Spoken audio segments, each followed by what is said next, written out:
Michał Bura of the Polish border guard keeps watch on the frontier with Belarus. A few years ago, this paved road led straight into Belarus. Now it's closed. As an external border of the EU, it has to be secured, against illegal immigration, among other things. Bura and his fellow border guards patrol for migrants waiting for their chance to enter the EU via the forest on the Belarusian side. Okay, so today we are going to Poland. Now, Poland is quite an amazing country to me because throughout Europe, Poland, I think, is the one that has really been able to contain illegal immigration. Well, some may not like how they do it, but it is working, though, you have to admit it. Like, they basically built a wall in the middle of, like the way Trump was saying, we're going to build a wall, but they built a wall in a forest somewhere to stop illegal immigration. Now, this is quite interesting scenario because if you lived in Europe or if you've been to Europe, you know there is a lot of Polish immigrants everywhere, like especially like in Germany and in America, Germany, there are lots of Polish immigrants. So Polish people do move around, they immigrate, but try moving to Poland. It's not as easy as you think, especially if you don't have like an EU passport or American passport. It's not gonna turn out good for you. So please, before we begin, please consider liking and subscribing. We're gonna be looking at this border of Poland and Belarus, and we're gonna see some illegal immigrants who are caught in the forest. You know, what happens to them? Enough talking, let's go. Seen anyone suspicious? No, it's quiet, only locals. Good, let's hope it stays that way. The Polish government describes illegal migration as hybrid warfare. It has accused Belarus and Russia of deliberately funneling migrants from Asia and Africa to the Polish border as a way of pressuring the West. Nearly all of them have Russian visas. A new migration route has taken shape here. Poland's previous government, headed by the Law and Justice Party, installed a barrier along some 180 kilometres of the border. Even so, the Polish border guard has recorded over 20,000 attempted illegal crossings so far this year, many more than the year before. Since April, the number of attempts has risen to several hundred per day, and the attempts have become increasingly aggressive. Our officers and soldiers have been injured. Our vehicles... Okay, sorry, I'm already pausing it, but this is something that I don't really understand about immigration in Europe, because I do know that, I mean, compared to the immigration here in America, for the most part, it's not like violent stuff that you're seeing. It's people crossing illegally and they're, you know, staying in the States. But in Europe now, if we are to take what this guy is saying as the truth, like it's basically actually violent. And I don't understand how it's like a must. It has to be, we have to enter Poland, because if they're in Belarus, if they're seeking asylum, I mean, logic would dictate, and then you seek asylum in Belarus. But I'm guessing that's not a more conducive place to seek asylum. That's why we are having these interactions at the border. But 20,000 people in a year, that's a lot, man. That's a lot. I don't know how Europe handles it or how it got to that point, but it is it's crazy what happened or what's continuing to happen in Europe. And equipment have been damaged, and ultimately a tragedy occurred. One of our own was killed. Border guards are increasingly being attacked through the barrier. In early June, a Polish soldier died of stab wounds inflicted by a makeshift spear. The Polish government under Donald Tusk announced it would reactivate a buffer zone, up to 2 kilometres wide in some areas along the border. Nobody can enter without permission. These are not refugees. Fewer and fewer of them are families in need of assistance. In 80% of cases, we are dealing with organized groups of young men aged 18 to 30 who are very violent. Neither a stricter border policy nor a new government has really changed the situation. If anything, it's only gotten worse, says Alexandra Kryshanovska. She's part of an aid organisation tasked with finding migrants deep in the forest along the Belarusian frontier, before vigilante groups or the border guard get to them. The people we encounter tell us they've been subjected to even worse, even more cruel and ruthless violence, not just on the Belarusian side, but on the Polish side too. They tell us they were beaten, kicked, thrown to the ground, and handcuffed. Kryshanovska shows us videos of refugees she and other volunteers regularly encounter here in the forest. Some are starving or injured. The volunteers take care of them and advise them to apply for asylum in Poland. If they don't, they can legally be sent back to Belarus. I don't know if that's gonna work out, because as far as I know, getting papers, things like that in Poland it's next to impossible. It's quite difficult thing to do.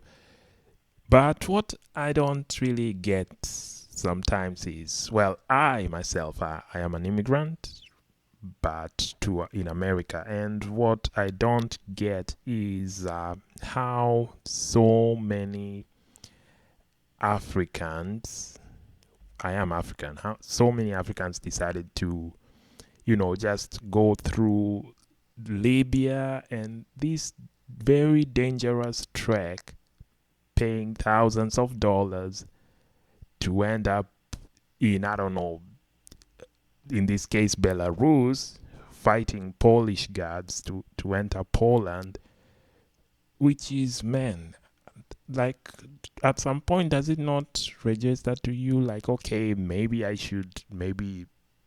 if it is really asylum, maybe I should stay in my first port of entry that is safe, or maybe I should try the next place that is safe. So things like those really bring a very bad reputation for us fellow Africans also, because this is not like a pick me situation that I'm better than them or anything. No, not like that. What I'm just trying to say is it doesn't make logical sense to cross that many countries and then you end up in illegal status, in a worse situation than you were before. Now we're gonna go now to the actual forest and see this short video. I'm not gonna watch all of it, how these volunteers are trying to help the people who are caught in the forest, trying to cross from Belarus into Poland. And now let's see what happens. The border between Poland and Belarus is at the heart of a migrant crisis. More than 26,000 people from 49 different countries have tried to cross since the beginning of this year. Poland accuses Belarus of encouraging the flow of migrants as part of a political plan to destabilize the European Union. Będziemy bronić polskiej granicy i będziemy używali różnych instrumentów prawnych, ponieważ The Polish Prime Minister is really, I don't know if he's still the Prime Minister, but he really means business. Like Donald Tusk, basically. He's, I guess, like the Trump of Poland, because every clip that I see of him is declaring war, basically, on illegal immigration. Let's continue. Prawo do azylu politycznego dla uchodźcy, dla prześladowanego zamieniło się w narzędzie cynicznie wykorzystywane przez Putina, Łukaszenkę i przemytników ludzi. Tylko ostatniej doby ujawniliśmy ponad 110 osób, które nielegalnie próbowały przedostać się na terytorium Polski. Ask for translator. Don't sign any papers that you don't understand.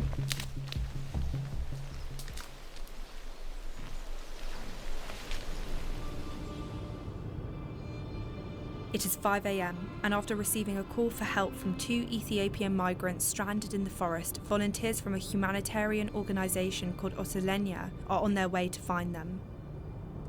Okay, so this brings me back to my old point. These are Ethiopian immigrants. So, well, I'm an African, so I know African geography probably more than Westerners or foreigners would know. But Ethiopia, yes, there are some regions that do have political turmoil. I remember there was a time that there were some killings, and I think it was in the northern part of Ethiopia. But the rest of Ethiopia is not bad, it's not in war. So I know that one for sure. So Asylum in that case, unless they are from the northern parts of Ethiopia, that it's kind of pushing it. The same way I see like Nigerian immigrants that would be crossing all the way, ending up crossing through Spain, and but Nigeria, there is really no war unless you are living in the northern areas with the Boko Haram. So things like these are what make me really, it's not a good look at the end of the day for us as immigrants and as Africans, because these people, they are doing something illegal that they know is illegal. I know it, even if I don't speak Polish or whatever. I know it is illegal. I know it is illegal I don't even know how I would end up in Belarus. For me to get to Belarus, I would have paid thousands of dollars to cross all the way to enter Europe and then walk in a forest to possibly catch a bullet from a Polish guard. That's no. F that. I'm gonna stay in Africa. Plus Poland is kind of cold, it's the weather, so no. Anyway, let's see what the Ethiopian migrants were saying. The volunteers' emergency number is shared between migrants who meet along the way.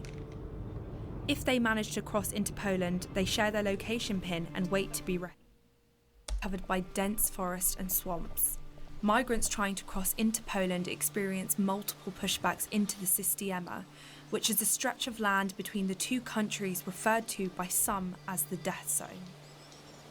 Those trapped in the Systema are exposed to extreme temperatures, lack of access to food, water, shelter, and medical care.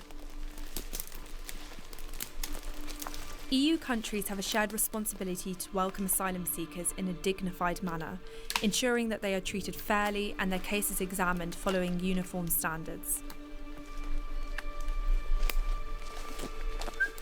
The trek to find the men takes over an hour. Once found, volunteers offer legal options, warm soup, and a change of clothes. Lear is 20 and spent the last few nights hiding in trees. He paid a smuggler from the Middle East to help him make the journey from Ethiopia. He told us he had been pushed back into the death zone 3 times. Okay, so what's the point really of this? Things like this make me sad, and as a human being, your humanity, it does affect you, but you have to think logically also. So this Ethiopian guy paid smugglers to cross him all the way to get him to Europe, and now he ends up in the middle of a forest nowhere, struggling to survive. If these people, he's lucky he was found by these people and not, I guess, a militia or the Polish army. Anything could happen to them, and now it's a mess. The money that he paid, he might as well would have used it to, move to. He's from Ethiopia, so the next country that I guess is most stable would probably be Kenya. He could even move to Kenya and try to open a small business with the money that he paid these smugglers. So things like those are the ones that make me just sometimes question, like, what's the logic in that? There is really no logic. And I understand why these countries get so frustrated if you see a place like France, I think I'm going to do a video on France. France, Paris now is a completely different place. Germany is a completely different place. And I see why the Germans and the French people are getting so anti-immigration, because when we move there, we do not want to assimilate. I always say, if you move somewhere, you have to assimilate. There is no if or there. It's a must. You have to assimilate. Otherwise, there was no point in moving. You should have just stayed the same place that you are. But if you're not gonna assimilate, you're gonna bring your own stuff and keep on doing your own stuff, you're gonna cause issues with the locals. Like if I went to, I don't know, Germany, and Germans are big with their recycling things, and then I start throwing trash everywhere because, I don't know, that's where I come from, I'm gonna start having issues with them. Like that's it's not rocket science. So these immigrants also who are moving to France and everywhere, and they basically refuse to assimilate, you are asking for problems, and that's when you're gonna get pushback. Justified or not, you're gonna get pushback. So anyway.